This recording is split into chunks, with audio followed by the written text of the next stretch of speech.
Hey everyone, welcome to Awareness with Ashley. My name is Ashley Stuart. I share a first-hand experience of what it's like living with idiopathic intracranial hypertension. You'll hear me call this IIH and migraines. I use my own experience to share what living with IIH and migraines is really like. Hello everyone and welcome to this week's podcast. So, in today's video, I'm actually going to be talking about the postdrome phase of migraine. Now, I've actually covered the different phases of a migraine a few times, but I feel like this postdrome phase never gets the attention that it truly deserves, and it's something that's really separates out a migraine from a lot of other things. So a few things I'm going to be talking about is that why I wanted to single out this particular phase and have a specific podcast only about this particular phase, talking about how the pain is often what people call or maybe colloquially say, oh, I have such a migraine, this pain is so bad. But when it comes to migraines, this is another really important phase that if you don't have migraines, you probably never experienced. And the pain is not the end of the suffering by any stretch of the imagination. And how it kind of affects me in this particular phase, how this phase was very often indistinguishable from the first phase of a migraine, and how this made life really difficult having chronic migraine.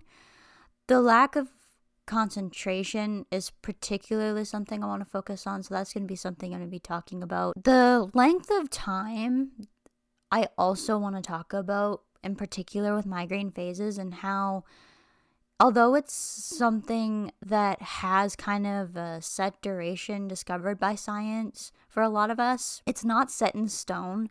So it's not like I can be feeling a migraine and go, okay, in exactly this amount of time, I'm going to be going through the next phase of the migraine.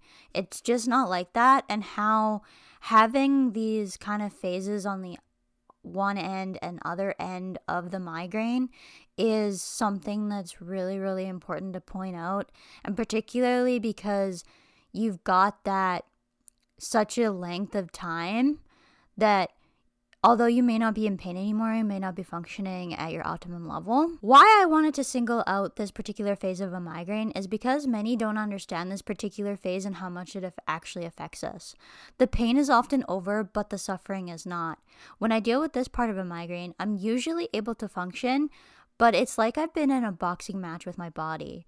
I'm exhausted and often in a daze. It's very similar to feeling hungover too, which is honestly why I don't like this feeling. I often feel very drained as well. This particular phase of a migraine is not only something that a lot of people don't know about, unless you actually experience migraines or know someone who has it and has actually talked about it in a decent amount of detail, which is probably not many. I can usually function at this point, but sometimes the productivity is affected. Actually, I shouldn't say sometimes. All of the time, the productivity is affected. So you may be able to function, but are you functioning at the level that you would want to be functioning at? Or can you function at the level that you should be?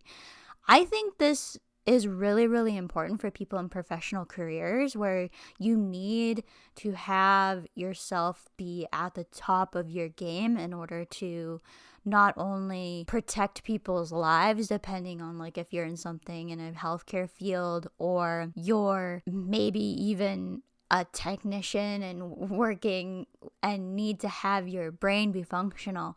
People don't realize that although you may be able to function, you might have your risk of mistakes going up. And for some of us, that's a really big deal.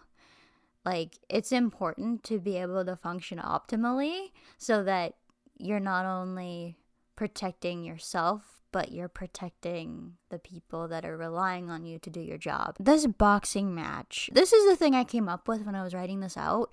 And you could honestly say, ran a marathon, anything that takes an extreme amount of physical energy, or you did a really intense workout. It's really anything that is something that brings your battery basically down to nothing. And it just feels like you've been through so much, even though you've been kind of just not really able to function for the last few hours. But that feeling doesn't end. It just kind of changes what happens. So in the migraine phase, particularly for me, so before I had a lot of pain and then this exhaustion would hit. This exhaustion was the postdrome phase. It just feels like you've drained yourself completely of all your energy. It's like you just zapped a battery or something. And for me now, it's not always pain to exhaustion, but it could be just I'm really not feeling well, and then all of a sudden I get an intense amount of brain fog because like the Aimovig that I'm on, it really reduces the pain of the migraine. That's what it really does. And it, for the most part, usually stops the full thing from even going. But when I do actually get a migraine, the migraines are different now. And I've explained this before, but the migraines are a different experience. I still do get this postdrome phase though, surprisingly, when a full migraine is able to progress, but it's not always after an intense amount of pain. Sometimes I don't have any pain hardly at all during the migraine phase of the actual migraine, like when you actually usually experience the pain. In that postdrome phase though, you still get that horrible fatigue and brain fog. Unlike before, that's usually the end of it for that period of time. Like there's not usually going consecutively into another migraine, which I'm going to get into in a little bit here. As I said, it's a very similar feeling to feeling hungover. Now, I actually have never really gotten into drinking much alcohol because of the one time that I did.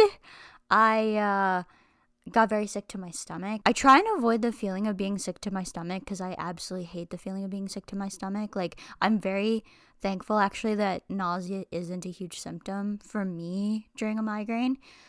But when it does happen, I absolutely hate it. When you wake up in the morning and you know you've had too much to drink and you just, like, you may not necessarily be being sick to your stomach, but you have that feeling of fatigue and no motivation is where I can kind of relate to the hungover phase. It's more though of a brain fog for me than it is a feeling of being sick to my stomach. And as I said, I just feel very drained. It's like you've been on a huge stretch in your life of where you've been doing too much and going too hard and you just hit a complete burnout. It's a very similar feeling to actually what I felt when I was finished my degree and was going so hard for so long, and then I just was able to like kind of relax, and then when you relax you just hit that wall. I often have that happen actually even now because, as I say, work takes everything out of me. Like I go to work, I come home, and I go to bed because that's what I need to do in order to function.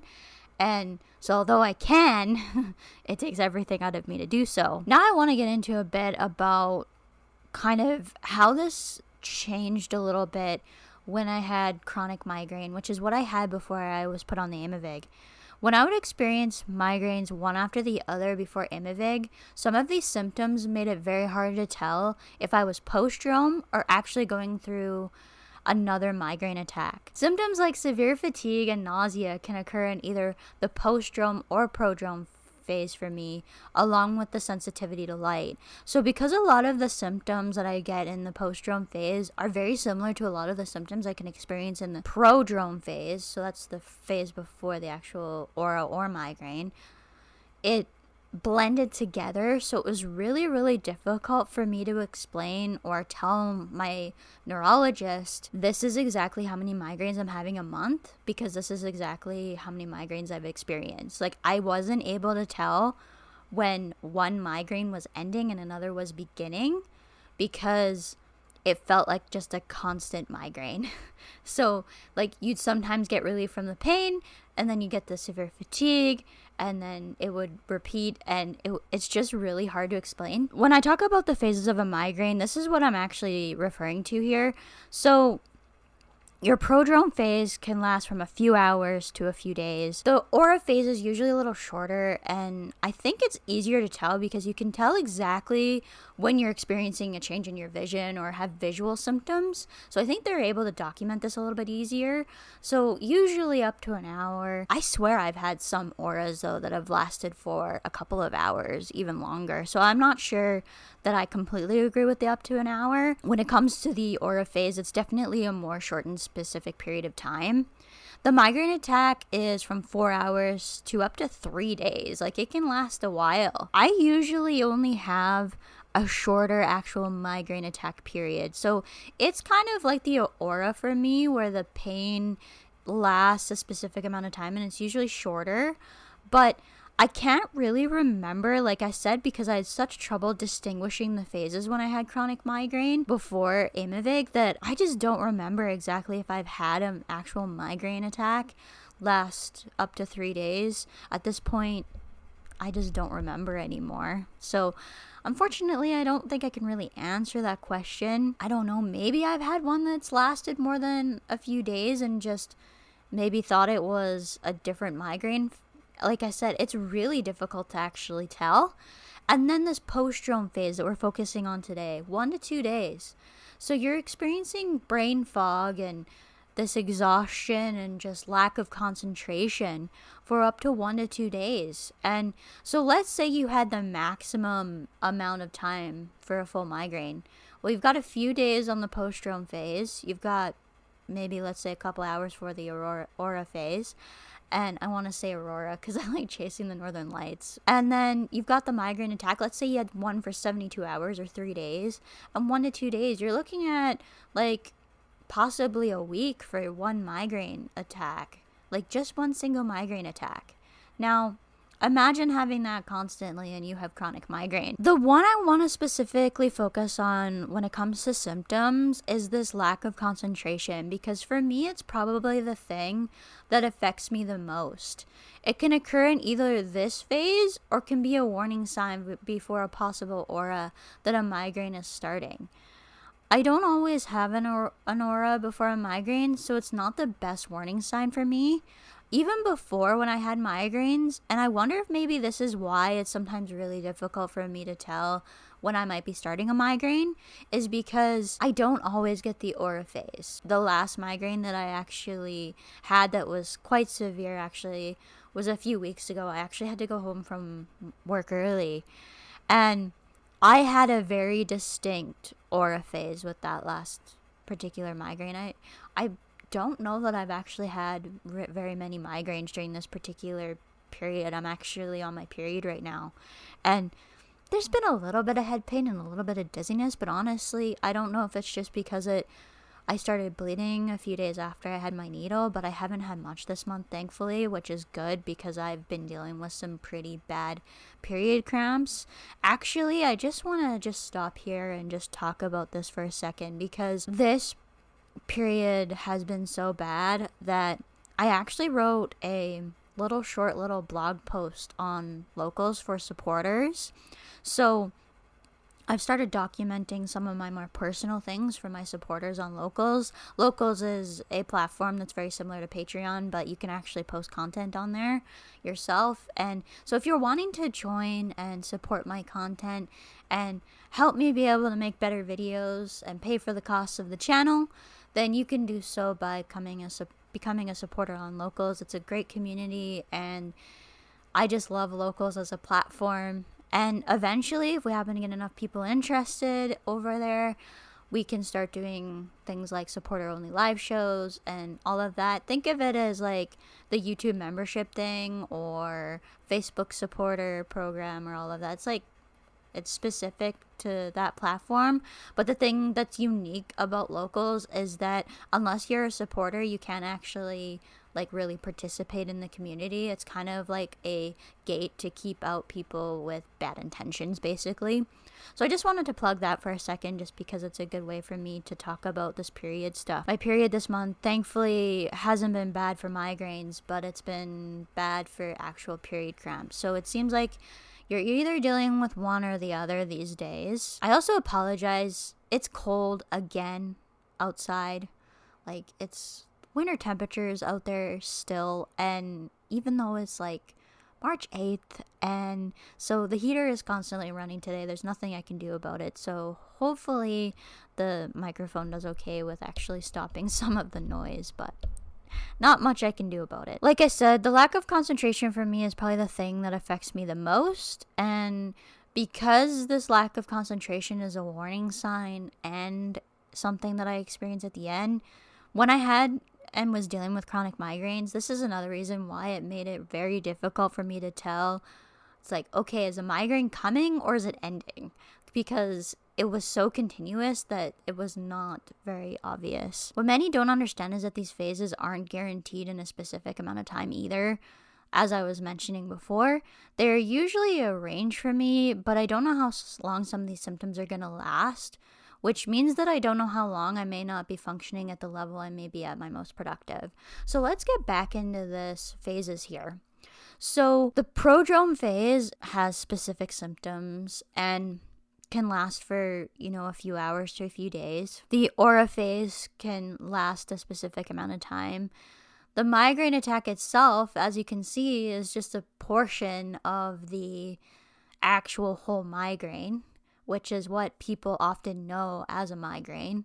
So when it comes to these other phases, you're probably not getting the full picture when someone thinks about what a migraine is, which is why I really wanted to talk about it. And then this postdrome phase, again, is just what I wanted to focus on today because it's something that can last for up to 2 days, but it's not something that a lot of people are actually aware of as being a thing. I mean, before I had migraines and understood this really well, the only thing I really knew about either was a actual migraine attack and the pain. I didn't understand that there was a whole bunch of other phases actually included with an actual migraine and what an actual migraine is. This stuff is really difficult to demonstrate, but I hope this kind of helps. Like I said, because you don't know how long you're going to be lasting. Like, let's say you had a very, very short migraine. Only a couple hours, prodrome, instant aurora, migraine attack of like 4 hours, and let's say you only had a day of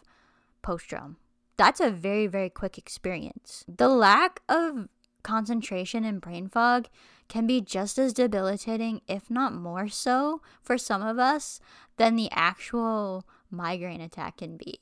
I would say it's probably almost always similar. Like, the pain really, really sucks with a migraine. But I get equally as frustrated with that brain fog and lack of concentration that I do with anything else. With that being said, I think that's where I'm going to end this podcast for today. A couple of housekeeping things for us to talk about today. So I have decided that I'm going to flip my schedule with my videos. So my podcasts are going to be starting to come out on the weekends, and my live shows are going to be on the Wednesdays. I'm actually recording this on a Wednesday because I have a day off today. I work this Saturday. I wanted to flip my schedule for a couple different reasons. One, when I work on a Saturday, I am usually absolutely exhausted and need the Sunday to rest, so I really don't want to be filming videos. I can always do editing or whatever and get my podcast out and scheduled because I can do it when I have the time. And I can do it so that I can just schedule it and the platforms will take care of the rest of it. With that being said, a live show is a little bit different.